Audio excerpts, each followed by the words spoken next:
Bonsoir à toutes et tous. Alors j'ai des feuilles, mais regardez, j'en ai 3, j'en ai pas beaucoup. Et puis en fait c'est rassurant parce que si j'avais pas des feuilles, je pourrais parler encore plus longtemps. Et comme on me dit après que je suis trop long, et justement ça fait écho un peu à ce que tu disais Richard, c'est qu'en 2022, et même avant d'ailleurs, je me décomposais quand il fallait parler. Maintenant j'ai tendance à un peu trop parler. Donc c'est pour ça que j'ai des feuilles aussi, pour pas perdre le fil, aller vers l'essentiel, parce qu'après il y a un moment important qui est de boire et de manger et de passer un moment convivial toutes et tous ensemble.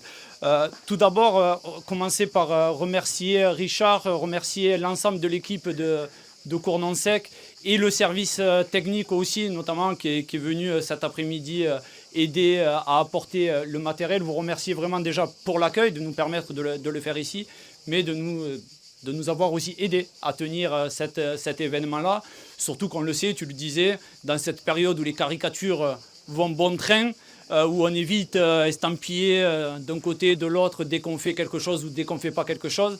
Donc voilà, par rapport à tout ça, je voulais vraiment te remercier et au travers toi, vraiment toute l'équipe et toutes les équipes de nous permettre de faire cet événement ici.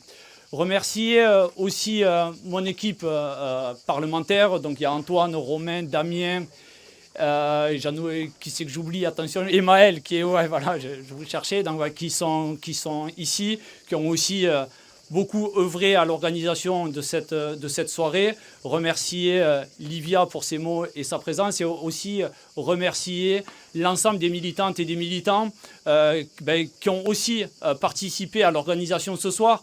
Mais au-delà de ça, l'organisation de ce soir, elle a commencé il y a plusieurs jours, voire plusieurs semaines, avec la distribution dans 10 000 boîtes aux lettres, notamment du tract pour ce soir, accompagné du bulletin de mandat qu'on distribue à peu près 3 ou 4 fois par année pour rendre des comptes justement sur le mandat parlementaire. Et donc, ces moments aussi qu'on essaye de faire chaque année un petit peu avant l'été, qui viennent avant la période estivale, mais qui viennent aussi à mi-chemin, on va dire, avec la cérémonie des vœux, qui est souvent un moment où on se retrouve.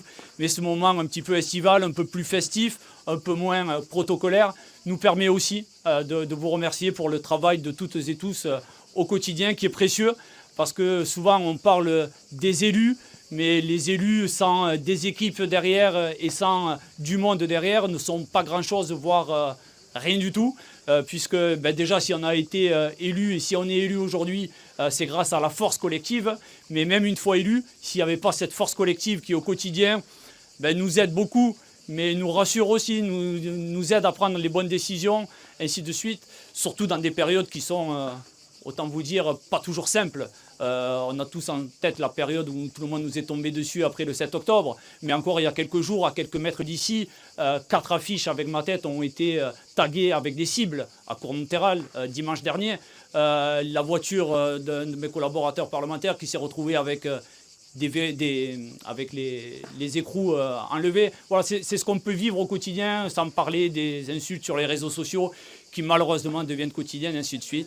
Donc voilà, tout ça, si on tient aussi, c'est vraiment cette force collective qu'on a toutes et tous qui nous permet cela. Sachant qu'en plus, on est dans une période, je parlais du bulletin de mandat qui a été distribué dans 50 000 boîtes aux lettres de la circonscription, qui a été distribué en plus dans une période un petit peu particulière, j'ai envie de dire, puisque la canicule n'est pas qu'à la télé ou n'est pas que sur les plateaux télé. Il y en a qui la découvrent, la canicule, et qui d'ailleurs nous aurait dit, mais qui aurait pu prédire, comme diraient certains. En fait, ça fait longtemps qu'on leur dit qu'on va arriver à ce genre de scénarios qui vont s'intensifier et se multiplier.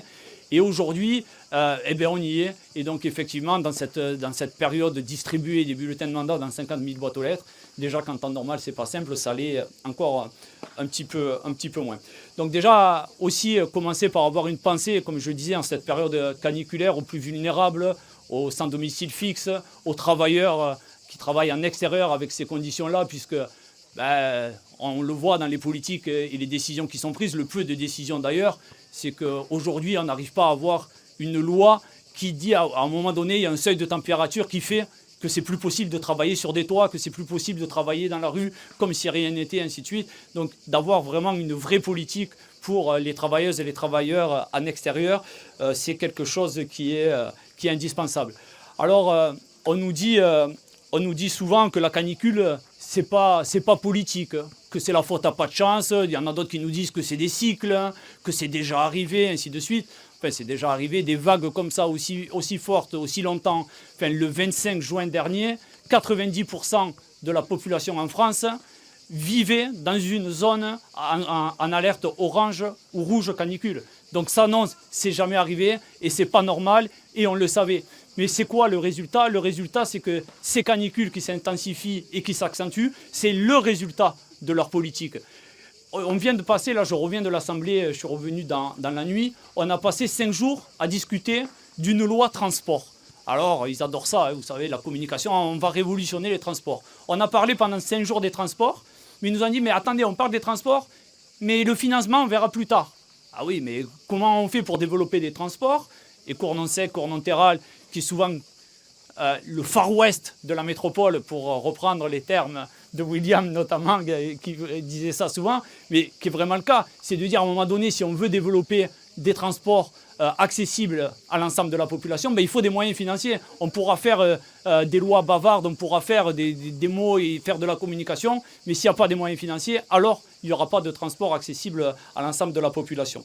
La loi transport, je le disais, mais c'est aussi notamment la loi agricole et les lois agricoles qui là aussi accentuent la canicule avec le modèle productiviste du système agricole dans lequel ils obligent des milliers d'agricultrices et d'agriculteurs à être condamnés justement à avoir cette agriculture de plus en plus destructrice, que ce soit pour la santé, que ce soit pour l'écologie et ainsi de suite. Et on le voit notamment avec la loi Duplon, mais après avec la loi Duplon 2, avec la loi d'urgence agricole maintenant, qui, je ne sais pas si vous avez vu, mais après son passage à l'Assemblée, qui était déjà pas joli, la loi ressort du Sénat depuis cette nuit, où ils ont de nouveau réussi, les sénateurs, à remettre et à réautoriser 2 pesticides, notamment très impactants sur la santé, mais sur les pollinisateurs. Tu parlais notamment des combats agricoles sur l'apiculture, et ici avec l'UNAF notamment, mais effectivement c'est un gros combat justement, parce que le modèle agricole aujourd'hui a un fort impact sur l'apiculture. Donc quand ils nous disent mais on va sauver l'agriculture, ben non, vous ne sauvez pas l'agriculture, vous sauvez entre guillemets une partie de l'agriculture, qui est la grosse agriculture industrielle. Mais vous continuez à tuer les petits producteurs, les apiculteurs, les conchéiculteurs du bassin de Thau qui sont fortement impactés par le réchauffement climatique, ainsi de suite. Donc voilà, tout ça, c'est le résultat de leur politique. Je détaille un peu trop et je suis parti pour parler longtemps. Je vais accélérer, vous inquiétez pas. Mais alors, cette semaine, on a posé la question à la ministre de l'Agriculture aux questions au gouvernement. Et on y a dit, il y a la canicule, on voit bien que l'élevage intensif entraîne des milliers de morts, que ce soit dans la volaille, que ce soit dans les bovins, ainsi de suite. Qu'est-ce que vous allez mettre en place à un moment donné? Vous voyez que votre modèle agricole va dans le mur. Et elle nous a répondu quand même. Madame Genevard, ministre de l'Agriculture, au banc de l'Assemblée nationale pendant les questions au gouvernement, nous dit « mais le politique n'y peut rien à tout ça ».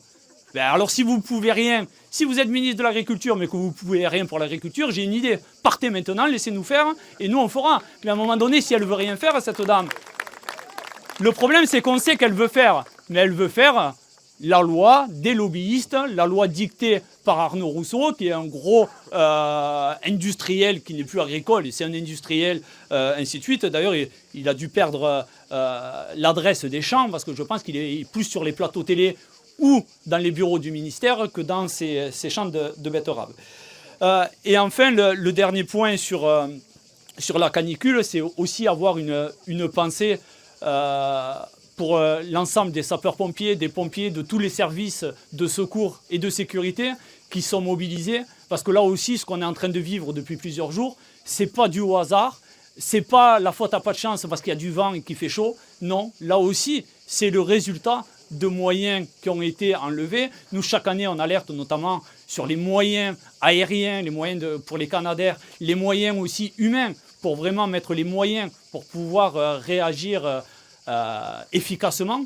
Et là aussi, on se retrouve avec une situation, je crois que c'est le chef des pompiers aujourd'hui, qui disait on est dans la situation aujourd'hui dans l'Hérault, dans laquelle on était fin août l'an dernier, qui était déjà une situation dramatique, sauf qu'on l'est 2 mois avant. Donc l'été, malheureusement, au niveau des incendies, risque d'être très long. Donc nous, face à ça, parce qu'on nous dit souvent, ah oui, mais vous criez, vous agitez, mais vous proposez rien. Bah si, on propose beaucoup de choses. Le problème, c'est qu'on a l'impression de parler au mur. Et d'ailleurs, nous, à l'Assemblée nationale, on ne parle pas, enfin, on leur parle parce qu'ils sont là, mais on sait très bien qu'on n'arrivera pas à les convaincre, ils sont là en mission pour des copains et des copines. Mais nous, c'est comment on s'exprime à l'ensemble de la population en proposant justement une autre vision. Et justement, c'est pour ça que là, ces jours-ci, on vient de sortir un plan canicule avec justement une loi qui interdirait en dessus d'une certaine température de travailler à l'extérieur, qui permettrait de récupérer les logements vacants pour pouvoir y mettre les plus vulnérables, notamment les personnes sans domicile fixe, ainsi de suite. Donc c'est un plan canicule qui est présent sur la table là-bas, que je vous invite à prendre, à lire et à diffuser. Mais effectivement, on propose une autre vision que la leur. Alors, on pourrait se dire, bon, il nous reste un an, on peut essayer de les convaincre, ainsi de suite. Bon, c'est ce qu'on a essayé de faire, moi, notamment depuis 2022 et d'autres avant. Bon, honnêtement, avec eux, on peut essayer d'arracher quelques miettes par-ci, par-là, même si c'est dur, parce qu'en plus, il y a eux, mais après, il y a le Sénat, qui est, j'allais dire, encore pire. Je ne sais même pas si on peut les classer, mais enfin, on le voit notamment sur les pesticides. Donc, il y a tout ça qui fait que c'est compliqué. Et donc, le mieux, c'est de faire sans eux. Alors aujourd'hui, je ne peux pas vous parler de l'élection présidentielle qui arrive, puisqu'on est à... Hop, censure? Non, il n'y a pas de censure à Cordon Sec. On pourrait, je disais que demain, il y aura un peu plus de censure. Je disais que je ne peux pas parler en détail de l'élection présidentielle, mais qui est, en tout cas, comme toutes les échéances, des moments de décision où chacune et chacun doit se saisir pour changer les choses. Parce que si on veut changer les choses efficacement, ben, ça passe par les urnes. Parce que c'est bien de se plaindre le lundi matin, mais le mieux et le plus efficace, c'est d'aller voter et de bien voter le dimanche. Parce que le lundi matin, c'est malheureusement trop tard.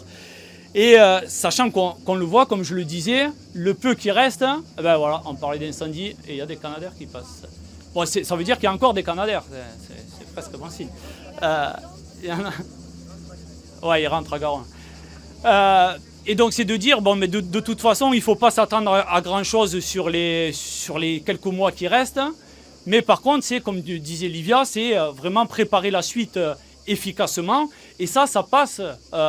par convaincre chacune et chacun. Enfin, moi, et ça sera ma conclusion, au moins j'accélère. Non, juste, puisqu'on parlait de censure, quand même, une info, c'est qu'il y a une censure du gouvernement lundi à 14h. Bon, on pourrait espérer que toutes les oppositions votent la censure et fassent tomber le gouvernement, puisque normalement, les oppositions doivent censurer un gouvernement. Et comme ils sont minoritaires, normalement, un scoop, mais vous vérifierez de vous-même, mais à 16h30 lundi, on ne devrait plus avoir de gouvernement. Bon, ça, après, on verra les oppositions, si c'est des vraies oppositions. Et donc, pour revenir à ce que je disais, et ce que tu disais un petit peu, Richard, c'est que souvent, nous, on nous taxe d'extrême gauche, d'extrémiste, enfin, vous savez, tous les qualificatifs qu'on nous donne. Moi, souvent, ce que je réponds aux gens, c'est, bah, écoutez, si défendre les services publics et mettre des moyens dans les services publics, c'est d'être d'extrême gauche, bah, allez-y. Si défendre le développement des transports en commun accessibles et acceptables à l'ensemble de la population, c'est d'être d'extrême gauche, bah allez-y. Hop là, j'ai dû éteindre. Si planifier, si donner plus de pouvoir démocratique et donner la parole au peuple, tout ça c'est d'extrême gauche, bah, qualifiez-nous comme vous voulez. Mais moi, je me qualifie comme plutôt la vraie gauche, la gauche de rupture. Et en fait, le problème, il est pas... Moi, souvent... Quand je parle avec des camarades socialistes, je leur dis, mais aujourd'hui, tu nous taxes d'extrême gauche. Vu l'âge que tu as, tu étais là en 81, regarde le programme que tu as défendu en 81. D'ailleurs, c'est marrant parce que des fois, il y a des gens qui nous disent, ah mais vous êtes SOSDEM, vous êtes trop SOSDEM. Et d'autres, ils nous disent, mais vous êtes trop d'extrême gauche. Ben, à un moment donné, mais regardez déjà le programme qui était défendu en 81. Enfin, honnêtement, non, on n'est pas d'extrême gauche, mais par contre, oui, on porte des mesures de rupture. Et c'est ce que disait Livia, c'est que nous, à un moment donné, on parlait notamment sur la question écologique, mais qui lie toutes les questions. Comment on consomme, comment on produit, comment on se déplace, ainsi de suite. On parlait de planification écologique. En disant, en 2012, quand j'ai commencé à militer, on parlait de planification en disant, bon, mais il faudra faire ça, ça, ça. Et effectivement. Mais aujourd'hui, l'urgence est telle que planifier ne suffit plus. Et c'est pour ça qu'on parle de bifurcation écologique, de dire, ben, bifurcation, c'est vraiment ce que vous faites, c'est exactement ce qu'il ne faut pas faire, quoi. Donc, si on arrive là, c'est que vraiment, on veut bifurquer, on veut vraiment changer. Et après, effectivement, on planifiera développer les transports en commun, parce que moi je travaille beaucoup sur la question des transports ou sur la question agricole. On sait très bien qu'on ne va pas pouvoir avoir des gares avec des trains devant chez nous tout le temps et de partout. Mais comment on fait à court terme, à moyen terme et à long terme d'avoir une vision? Aujourd'hui, il n'y a pas de vision.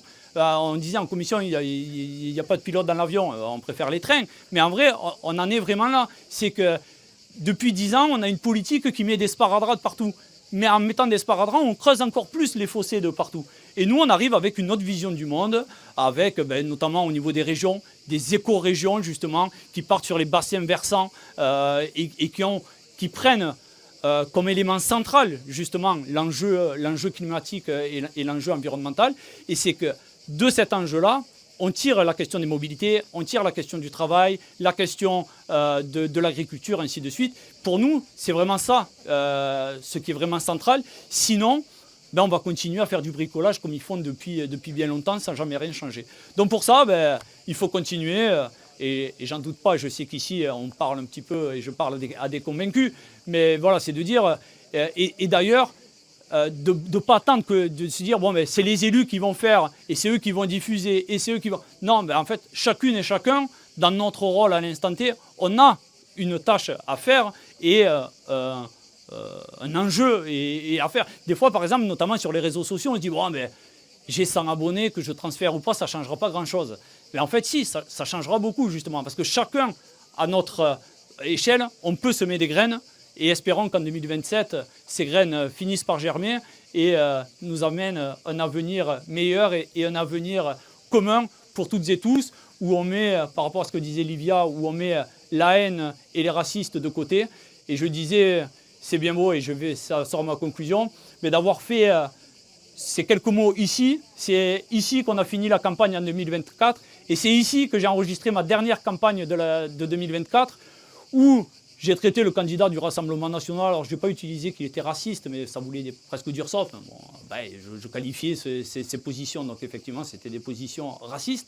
Et donc, du coup, c'était un des éléments du recours, puisque quand il a perdu, il a voulu faire un recours. Et un des éléments, c'est une vidéo où je parle devant ces arbres. Donc, être aujourd'hui devant ces arbres, je ne sais pas si la boucle est bouclée, mais en tout cas, c'est aussi un pied de nez à tout ça. Merci encore en tout cas à vous pour votre présence nombreuse. Il y a à boire, il y a à manger. Je crois qu'il y avait une équipe de foot qui était en place. Et il y a des concours de pétanque, vous savez qu'on a des boules. Et puis ce soir, il va y avoir le café associatif avec un orchestre aussi. Donc on va avoir en plus plaisir d'avoir une musique pas loin. Et donc bonne soirée à toutes et tous. Encore merci Richard et toute l'équipe.